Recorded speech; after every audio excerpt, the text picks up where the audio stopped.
रामपुर नामक गांव में गुड्डू नाम का एक गरीब लकड़हारा रहा करता था।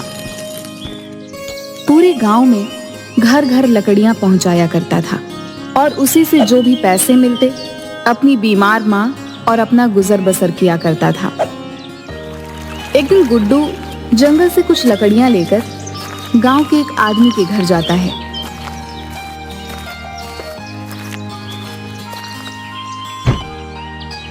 अरे कहाँ है रामू भैया? ये देखिए, ले आया मैं आपके लिए लकड़ियां। जरा बाहर तो आइए। अरे ओ भैया। अच्छा ठीक है गुड्डू, रख दो ये लकड़ियां। अच्छा किया भाई, तुम जंगल से लकड़ियां लेकर आते हो तो थोड़ा काम आसान हो जाता है, वरना कौन दूर जंगल में लकड़ियां लेने जाए भैया। अच्छा ये लो, रखो, तुम्हारे 2 आने। बहुत बहुत धन्यवाद रामू भैया। अच्छा अब मैं चलता हूँ।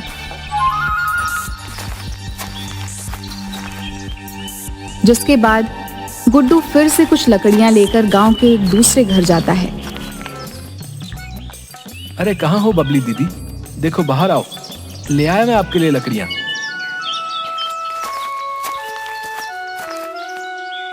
अरे आ गया तो गुड्डू, अच्छा किया, ले आया लकड़ियां। अब मुझसे तो जंगल जाया नहीं जाता, तू लकड़ियां ले आता है तो मदद हो जाती है। रुक, मैं अभी आई। हाँ बस अभी आती हूँ।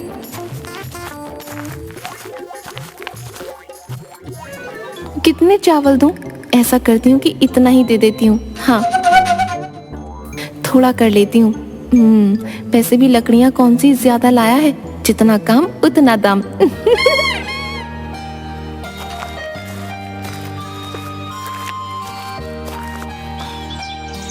अच्छा ये ले तेरी मेहनत का फल।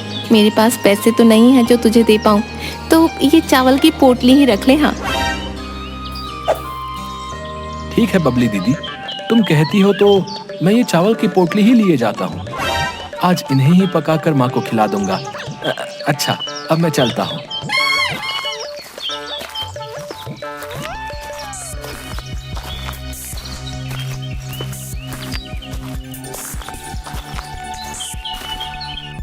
अरे आ गया बेटा, कब से तेरी राह देख रही थी। बहुत जोरों की भूख लगी है, अब और नहीं सहा जाता बेटा। चल फिर नहीं सकती हूँ तो भोजन ही क्या पकाऊंगी बेटा। अरे माँ तुम क्यों चिंता करती हो, मैं बस अभी तुम्हारे लिए भोजन पका कर लेकर आता हूँ। जिसके बाद गुड्डू एक चूल्हे पर बबली दीदी के दिए गए चावल की पोटली से चावल पकाकर अपनी माँ को देता है। ये लो माँ, खा लो भोजन। देखो आज बबली दीदी ने जो चावल दिए थे, मैंने उनसे ही तुम्हारे लिए भोजन बना दिया। ये लो खाओ। अरे वाह बेटा, बहुत ही स्वादिष्ट भोजन बनाया है तूने। वाह, पर लगता है आज का सारा भोजन मुझे ही दे दिया। रोज तो ऐसा ही करता है तू, कहीं मैं भूखी ना रह जाऊं तो अपने हिस्से का भी मुझे ही दे देता है। कितनी अभागी हूँ मैं। एक तो मेरी ये बीमारी, तुझ पर बोझ बन गई हूँ। हाय, न जाने हमारी ये लाचारी कब खत्म होगी, कब ऊपर वाले को हम पर दया आएगी। अरे माँ तुम दुखी क्यों होती हो? देखना जल्द ही सब ठीक हो जाएगा। अच्छा तुम अब आराम करो माँ और सो जाओ, रात बहुत हो चुकी है। जिसके बाद दोनों अपनी झोपड़ी में सो जाते हैं। अगली सुबह होती है, राजू फिर से लकड़ियां लेने जंगल जाता है।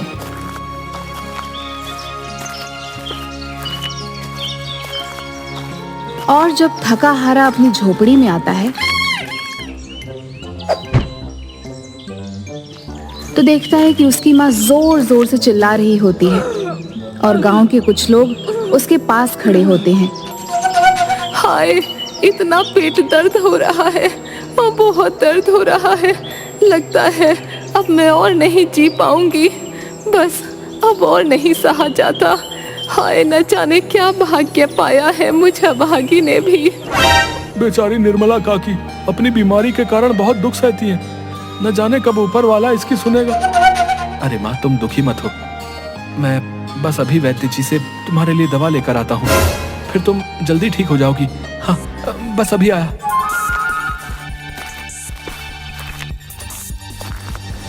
तभी बहुत तेज बारिश होने लगती है और गुड्डू भीगता हुआ वैद्य के घर जाता है और वैद्य के घर का दरवाजा खटखटाने लगता है। वैद्य जी, दरवाजा खोलिए, क्या कोई है इस घर में? दरवाजा खोलिए। लेकिन गुड्डू के कई बार बोलने पर भी कोई दरवाजा नहीं खोलता। तभी वहां पर एक आदमी आता है जो काला कंबल ओढ़े होता है। अरे कौन हो तुम? क्या तुम नहीं जानते इस घर में अब कोई नहीं रहता है?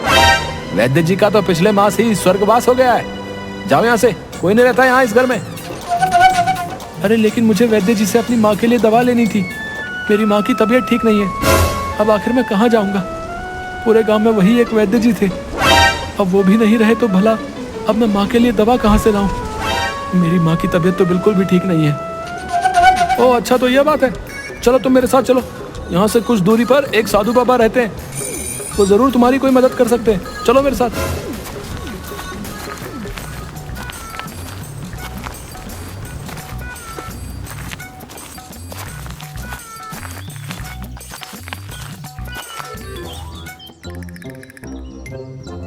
अच्छा, तो तुम आ गए। आओ आओ गुड्डू, हम तुम्हारी ही प्रतीक्षा कर रहे थे। अरे साधु महाराज, क्या आप मुझे जानते हैं? मैं बहुत दुखी हूँ महाराज, मेरी मदद कीजिए। हाँ हाँ बच्चा, मैं सब जानता हूँ, तुम चिंता मत करो। गुड्डू, इसे अपनी माँ को दे देना, वो कुछ ही पलों में ठीक हो जाएगी। बहुत बहुत धन्यवाद साधु महाराज, बहुत बहुत धन्यवाद।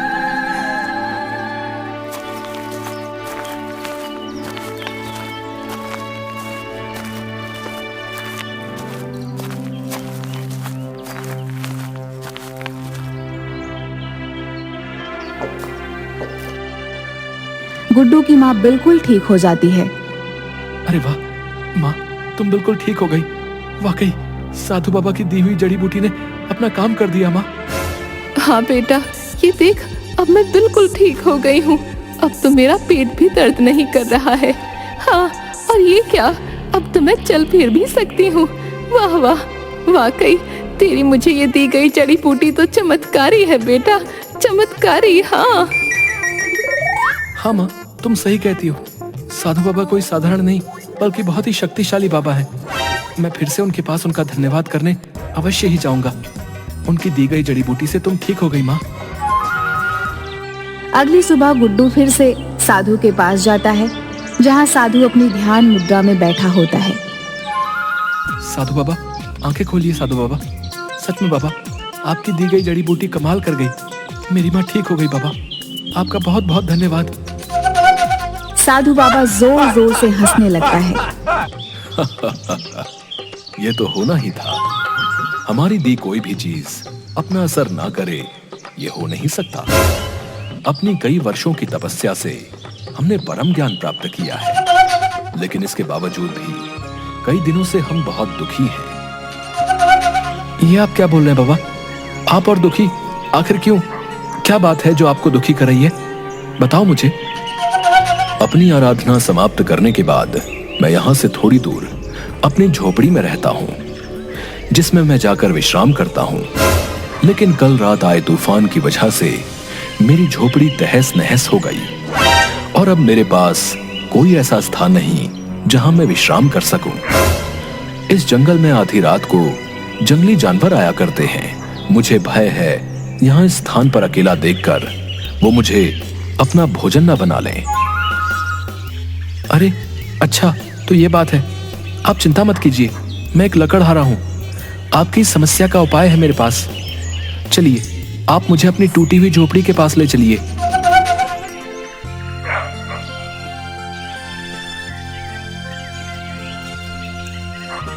अभी रुकिए साधु बाबा, मैं बस अभी आया। हाँ, अभी आया। जिसके बाद गुड्डू जंगल जाता है और कुछ लकड़ियां और घास फूस लेकर साधु बाबा के पास आता है और फिर से साधु बाबा की टूटी झोपड़ी बनाने लगता है। और देखते ही देखते वह फिर से साधु बाबा की बहुत सुंदर झोपड़ी बना देता है। ये लीजिए बाबा, आपकी झोपड़ी बनकर तैयार हो गई है। ये पहले से काफी मजबूत और सुंदर बन गई है। देखिए, अब आप इसमें आराम से विश्राम कर पाएंगे। हाँ, सच में तुमने तो बहुत ही सुंदर झोपड़ी बना दी। अब हम इसमें अच्छे से विश्राम कर पाएंगे। हमें किसी जंगली जानवर का भी कोई भय नहीं होगा। वाह, हम तुमसे बहुत खुश हुए। बताओ तुम्हारी क्या इच्छा है, हम अवश्य ही पूरा करेंगे। बताओ हमें, क्या सच में आप ऐसा कर सकते हैं? तो साधु बाबा, मुझे कोई ऐसी वस्तु दे दीजिए जिससे मेरी बूढ़ी माँ को कभी भूखा न रहना पड़े। बस कोई ऐसी वस्तु दे दीजिए बाबा। अच्छा, तो ये इच्छा है। ठीक, तुम्हारी ये इच्छा मैं अवश्य पूरी करूंगा। और तभी साधु बाबा की शक्ति से वहां एक चमकती हुई कड़ाही आ जाती है। ये लो गुड्डू, ये एक चमत्कारी कढ़ाई है। जब भी तुम्हें अपनी बूढ़ी माँ के लिए भोजन की आवश्यकता होगी तो ये चमत्कारी कढ़ाई तुम्हारी सहायता करेगी। तुम इससे जो भी वस्तु मांगोगे वो तुम्हें मिल जाएगी। सच में बाबा, आप सच बोल रहे हैं? मैं इस चमत्कारी कढ़ाई से जो भी मांगूंगा ये कढ़ाई मुझे देगी? हाँ बेटा, तुम जो भी मांगोगे वही देगी। लेकिन याद रखना, जरूरत से ज्यादा लालच सदैव ही विनाश की ओर ले जाता है। अत्यधिक लालच का फल हमेशा ही बुरा होता है। बेटा, बाकी सब तो माया है, माया। हाँ बाबा, मैं ध्यान रखूंगा। आपने जो कहा मैं वो समझ गया। मैं समझ गया। बहुत बहुत धन्यवाद आपका बाबा। अब मैं चलता हूँ।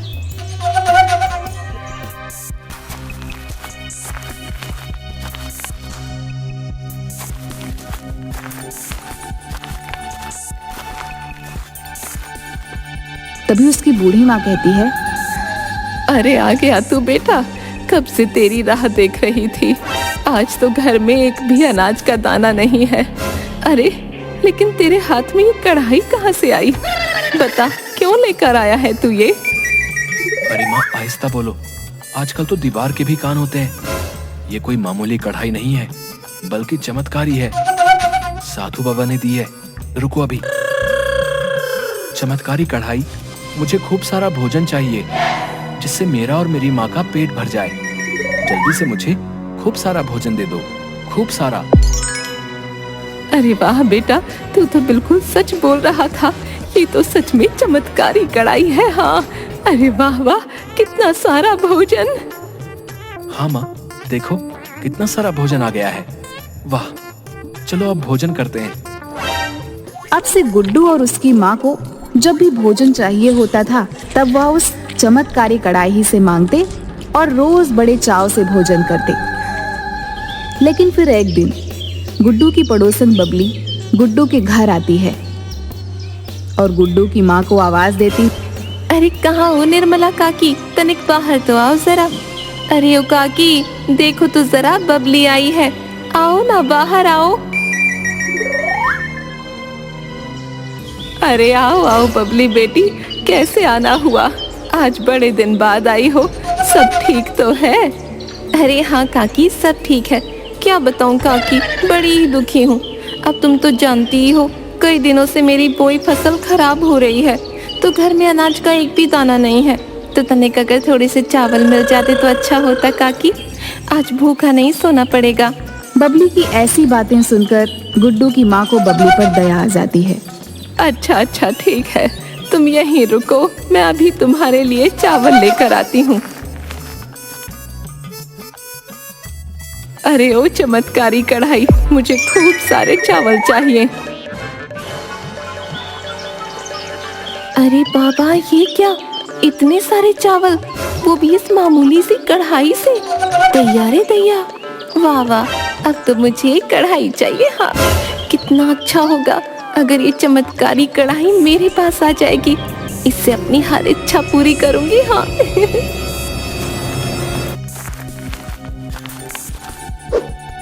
बहुत बहुत धन्यवाद काकी, तुम सच में कितनी अच्छी हो। वाह वाह, ऊपर वाला तुम्हें लंबी उम्र दे काकी। अरे देखो तो सही इस चालाक बुढ़िया को।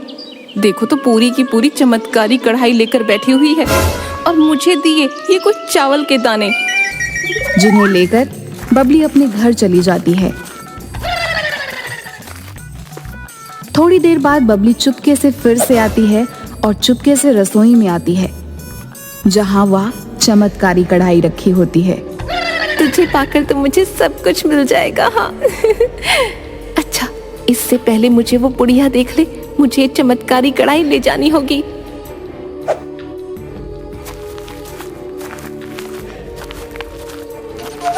हाँ, अब आएगा मजा।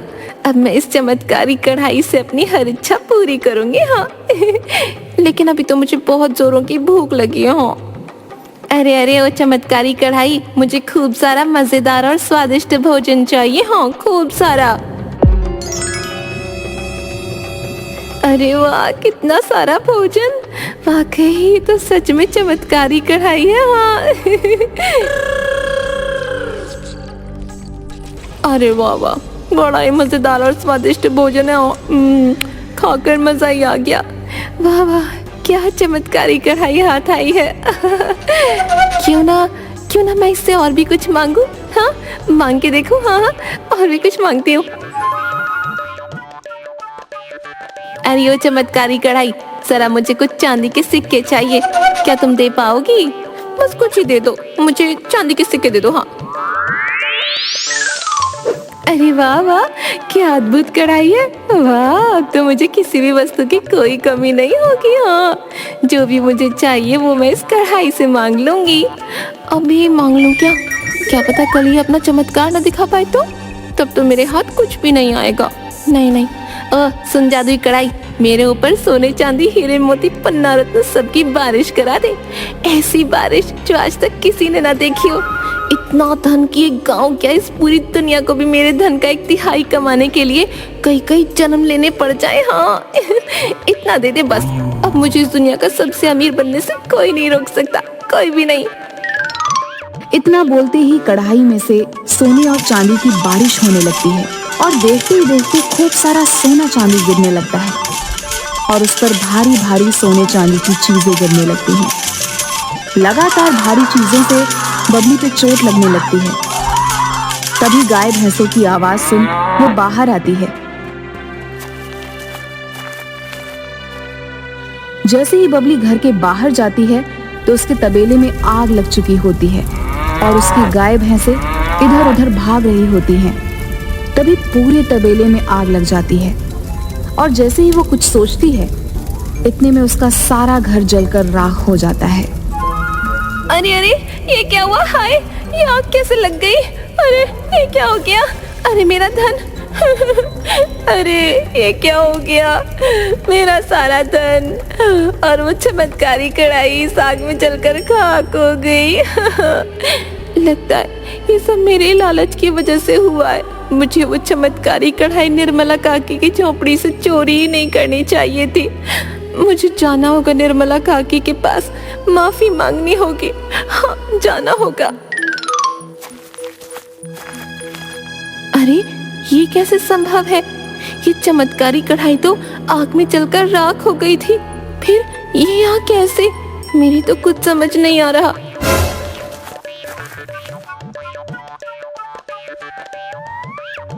अरे ये चमत्कारी कढ़ाई तो मैं चुरा कर अपने साथ ले गई थी, जिसके बाद ही मेरे साथ ये सब कुछ हुआ। मुझे जो कुछ भी इस चमत्कारी कढ़ाई से प्राप्त हुआ था वो सब जलकर खाक हो गया। ये सब तुम्हारे लालच के ही कारण हुआ। साधु बाबा ने कहा था, जब कोई इस चमत्कारी कढ़ाई का उपयोग अपने अत्यधिक लालच के लिए करेगा तो ये चमत्कारी कढ़ाई उसके लालच का फल उसे अवश्य ही देगी। ये चमत्कारी कढ़ाई तो यही थी। ये तो मेरी इस झोपड़ी से कभी बाहर गई ही नहीं। बबली बेटी, जिस चमत्कारी कढ़ाई को तुम चुरा कर ले गई थी वो तो इसकी परछाई थी, जिसने तुम्हारे लालच का फल तुम्हें दिया। हाँ काकी, अब मैं समझ गई हूँ। मनुष्य को उसके अत्यधिक लालच का फल अवश्य मिलता है। मुझे लालच नहीं करना चाहिए था। मेरे लालच के कारण ही मेरी ये दशा हो गई।